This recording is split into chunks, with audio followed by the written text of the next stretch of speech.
Okay, can you tell folks who you are?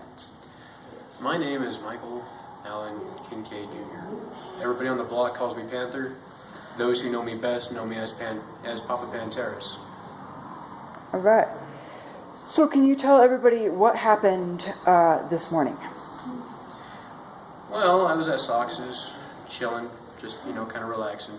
And as we were leaving Sox's to go back to check on our camp, we, were on our way to the block, which is, right there by the, Jesus Saves. Ran into my nephew. My nephew says, "Hold on, I have a piece of paper or I have something to give you." We waited for a second before he could find it. And sure enough, he gave us 3 receipts with, it was from the cops. They had taken our stuff off of 23rd and Arapahoe. These were the receipts to get our stuff back from what they call storage.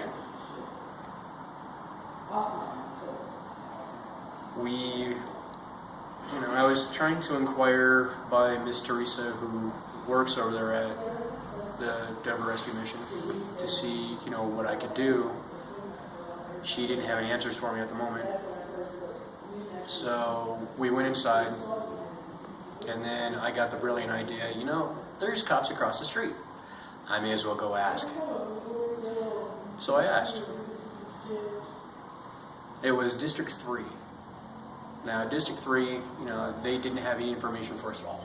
So when I asked them where to go pick up our stuff at, they had no clue. So they had to radio it in and see what they could do for us to see about getting our stuff back. So are you saying that the receipt didn't say where to pick it up? There was nothing. There was no telephone number, no address. One of them had it just said bin number. There was no bin number on it. It just says bin number. No numbers. Thought that was a little odd. It had my wife's name on it. They didn't have mine, just hers. Now, all this stuff I paid for. I paid for the 6-man tent. I paid for my laptop, which was in the 6-man tent. My meds were in it. My clothes were in it. Her clothes were in it. Her, all this, most of the stuff that, she had acquired was in there.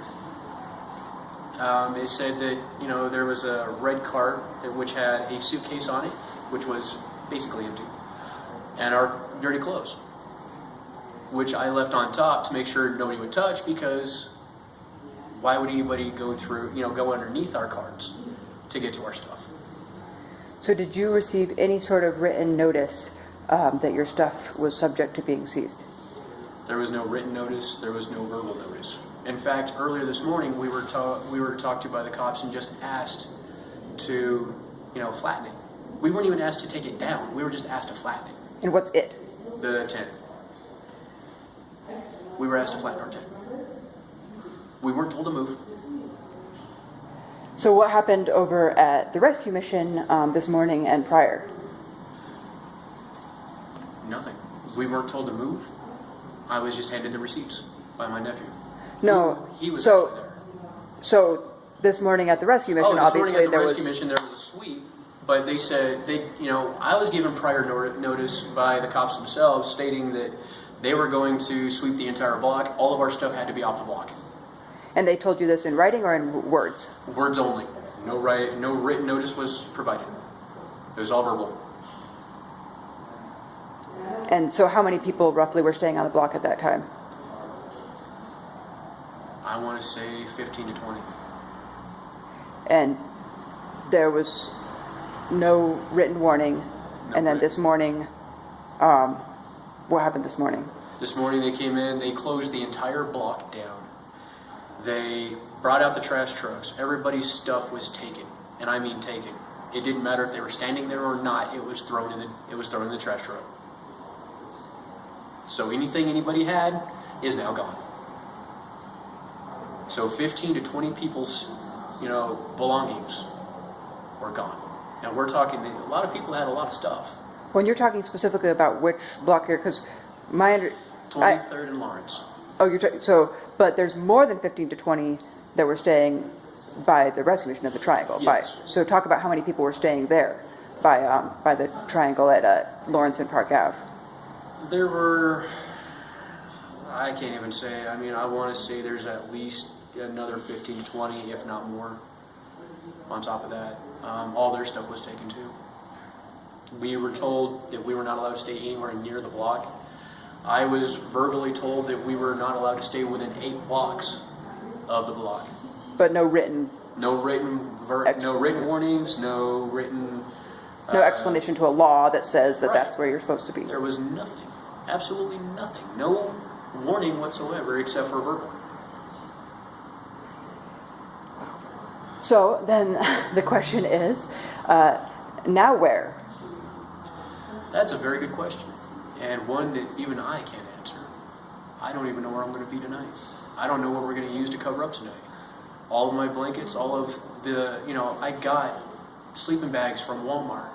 I got food from, various places. I have nothing to eat. I have nothing to keep me warm. All I have left is what's on my back. So everything I'm wearing is all that's left. And now I have to explain to my doctor why I have to go back and renew my meds again so early. And Medicaid isn't going to pay for $6,000 worth of meds. I'm sorry, I take that back, $12,000 worth of meds. On top of, that's just one medication. That's just my Humira.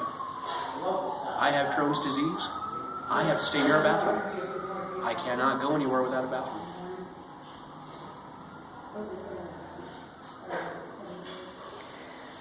Anything else you'd want to add for the video?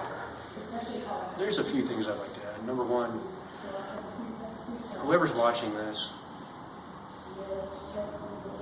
May 9th is the vote. Oh, I'm sorry. May 7th is the vote. It's when it ends to actually lift the ban on camping. I don't care what your situation is, if it's like mine or not. I don't care if you live in a loft.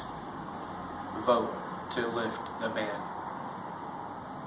The city is spending a lot more money to keep us from actually camping than they would if they just let us be. Not to mention, all the donations that are given to the rescue mission aren't going to the homeless. I'd like you to ask questions as to where it's going and why it's not going to the homeless. The rescue mission is supposed to be helping the homeless. It helps keep us homeless. There's nothing involved in trying to make us better people, to give us somewhere to live, to keep us from being homeless. They'll give us clothes every once in a while, whatever they can, because they get donations. They'll give us food when they get donations, if we ask for it. One more thing. I don't smoke cigarettes, I don't drink alcohol, and I don't do drugs. Any kind of drugs.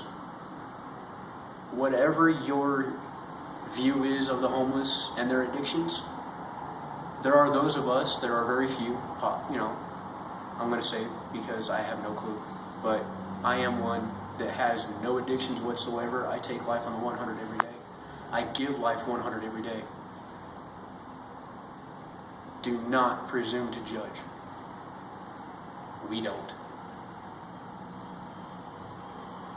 Thank you.